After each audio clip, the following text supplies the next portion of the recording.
દેરાણીઓ જેઠાણીઓ કહેતી આ કૂતરાને ઘા કરીને આ કાળવી જાતી ને મને જ કીધું. બાકી તો આ દુનિયામાં બાપુ શેલાના ગુરુના ભાગ પડે વાત. બે ગુરુ ડાબી જમણીઓ. મારા ગુરુને હું જેટલો વાલો એટલો બીજો નહીં. તા ઓલો કે મારા ગુરુને હું જેટલો વાલો એટલો કોઈ નહીં. ન્યા જાય એટલે બે કતરાઈને બે બાપુ વિષમાં હલવાય.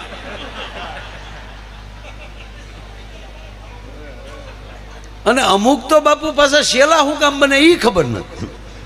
બાપુ બે શેલો ને ગુરુ બે કુટિયામાં બેઠેલા.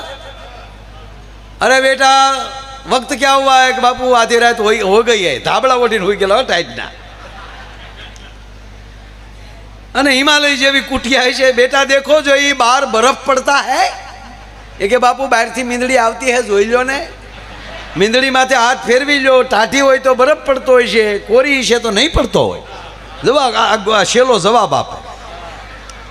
अरे ऐसा नहीं है बेटा, घासलेट भी नहीं है कुटिया में, तो दिया तो बंद कर दो.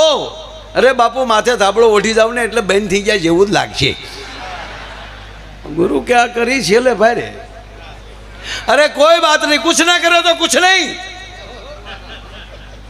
जरा कुटिया का दरवाजा तो बंद कर दो. ता बोले शेले पीड़े पीड़े कीधु बे काम मैं कर्या तीजू तमे नहीं करो ले. અને પીડે પીડે ને પેલા કર્યા था કામ લ્યો. સાંભળનાર કોણ છે? ધરી લોઢાનો બખ્તર ન્યા અટકેલો છું. બાપુ આખા મહિનાના મોહન પછીનો ત્રીજો પ્રોગ્રામ છે.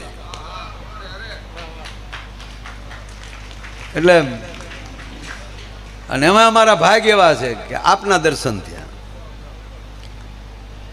સાંભળનાર કોણ છે? ફરીવારી આવે. તમારી કેવી તૈયારી છે? તમે કાનમાં ક્યું આંજણ આંજીને આવ્યા? આ ઊંધું લાગશે આ વાત કે આંખમાં આંજણ ન હોય. આંખમાં જ હાસા આંજણ હોય કે ગળાઈને આવે ને એટલે કોઈનું ખરાબ ન લાગે. નકર નથી ઘણી દેરાણીઓ જેઠાણીઓ કહેતી આ કૂતરાને ઘા કરીને આ કાળવી જાતી ને મને જ કીધું. એટલે તારા કાનમાં આંજણ નથી. આજ કાંઈ નક્કી નહીં. માય હોમ પીસ બાબુ મારો વિસ્તાર છે આ.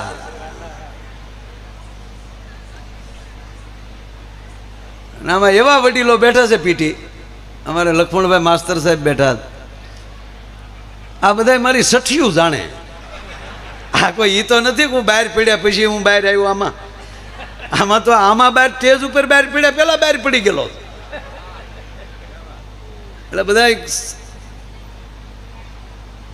આ બાપુ કહેતા હતા મને કે આ તારે અરે ભણેલા કેટલા છે? જે આવે ને તું દેખાડજો કે આ મારે અરે ભણેલો. આ મનહર ક્યાં ગયો? ગયો. મનહર આવ્યો ત્યારે કીધું બાપુ આ મારે અરે ભણેલો. બે જણા બધા અરે ભણેલા હોય. એક ઠોઠિયો હોય ને એ બધા અરે ભણેલો હોય. હા, એક એક ધોરણમાં 8-8 વર્ષ ક્યાંય લેતો. એક છોકરો ઘરે આવ્યો પરિણામ લઈને તેને બાપાએ કીધું શું છું બેટા? 10મામાં લઈ 11મામાં વયો ગયો. એ કે બાપુજી આપણી તો પૂરી તૈયારી હતી, પણ મારા વર્ગ શિક્ષકે 10માના શિક્ષકે કીધું કે નહીં બેટા તારે 1 વર્ષ તો મારી ભેગું રહેવું જ જોઈએ. તો એનો બાપો કે શાબાશ દીકરા. બધું આનું નામ પ્રેમ કહેવાય. આનું નામ પ્રેમ. લાગણી વધી જવી જોઈએ. ભલે પછી આપણે 1 વર્ષ મોડું થાય પણ એની લાગણી હોય તો પાછું 10મું શીખી નાખે. હા બાપા તો બરાબર.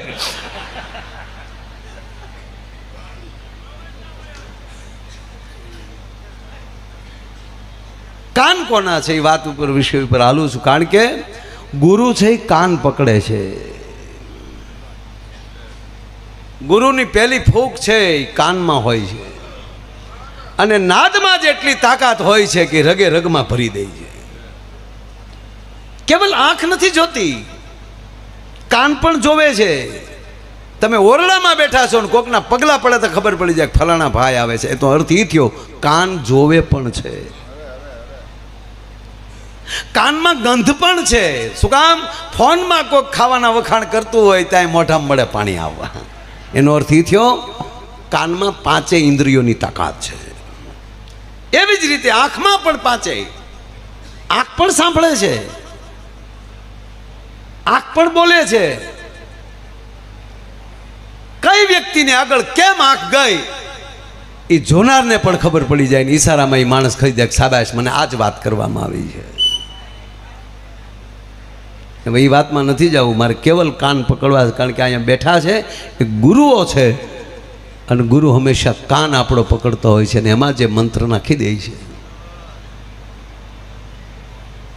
એક આપણા સંત અને પછી સમયને કોલ જેમાં દીક્ષા લીધેલી પણ એને બદલે કે એને બીજી જગ્યાએ ગાદીપતિ થવાનું થયું એટલે ત્યારે એના ગુરુએ જેને કીધું કે ગુરુજી આવી પરિસ્થિતિ છે જાઓ, અને ત્યારે ગુરુનો જવાબ એ હતો કે જ્યારે જ્યાં જવું હોય ત્યાં જા, મારી ફૂંક કોણ ખેંચી લેકવાનું છે, કોઈની તાકાત નથી, મેં તને જે ફૂંક મારી છે.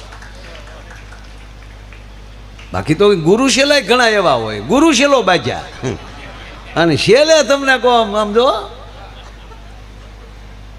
ગુરુને કાંઈક કીધું અન ગુરુ ખીજાણા કે મેં તારા કાન ફૂકેલા છે, તો ઊભો બહુ કે તારી ફૂંક પાછી ક્યાંય લે, આ હું તારા પેટ્રોલ છે પાછું ક્યાંય લે.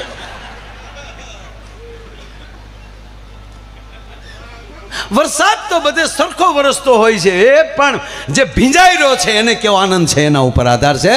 બાકી જેને ન સહન થઈ શકે ને સરદા થાય. એટલે મને યાદ આવે બાપુ રામાયણનો પ્રસંગ.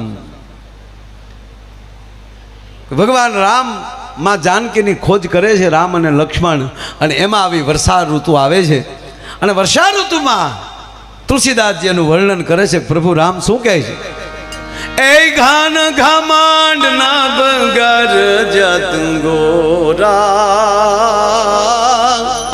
એ પ્રિયા બીન ડરપત મન મોરા. હે લક્ષ્મણ, આ વરસાદનો જેમ કે ભાઈ નાતાના મંડાણો છે અને આકાશમાં જે વીજળીના હળેલા ઉતરે છે અને એનો જે ઘમઘમાટ જે થાય છે એને મોરલાને જેમ ટંકો થઈ જાય છે, એમ આજ સીતાજી વગરનું મારું મન ડરે છે, ડરપત મન મોરા. અને બાપુ તરત જ બીજી સોપાય કે હે લક્ષ્મણ, આ દેડકાઓ જે બોલે છે એ તો જો કે જાણે એમ લાગે કે વેદની રૂચાઓ બોલતા હોય. દેડકાનો અવાજ એ જેને વેદની રૂચા લાગતો હોય એ કાન રામનો હોય છે સાહેબ. એમ આજ અહીંયા અમને જગતગુરુના સામે બોલવાનો જે અવસર મળ્યો છે એટલે કહું છું કે ધરી લોઢાનું બખ્તર આજ હું તમને ભેટવા આવ્યો છું. હવે બાપુ લોઢાના બખ્તર પહેરીને ધીંગાણે જવાનું હોય, કોઈને ભેટવા જવાનું એમ આપણી કરતાં વધારે પીઆઈ સાહેબને ખબર હોય કે બુલેટ પ્રૂફ જેકેટ ક્યારે પહેરવાનું હોય, કે બોર્ડર ઉપર જવું હોય, અથવા તો ખબર જ છે કે હામાવાળો ફાયરિંગ શીખવાનો છે. એ બખ્તર જે એ આખું લોખંડનું હોય છે. પણ અમારો કવિ એમ કહે છે કે ધરી લોઢાનું બખ્તર આજ હું તમને ભેટવા આવ્યો છું.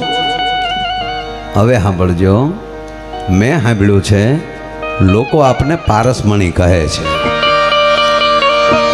અને તમારા પારસમણી જેવી દ્રષ્ટિ અમારા લોઢા જેવા શબ્દને અડી જાય તો હોનાનું થઈ જાય. માટે અમે નિસારણી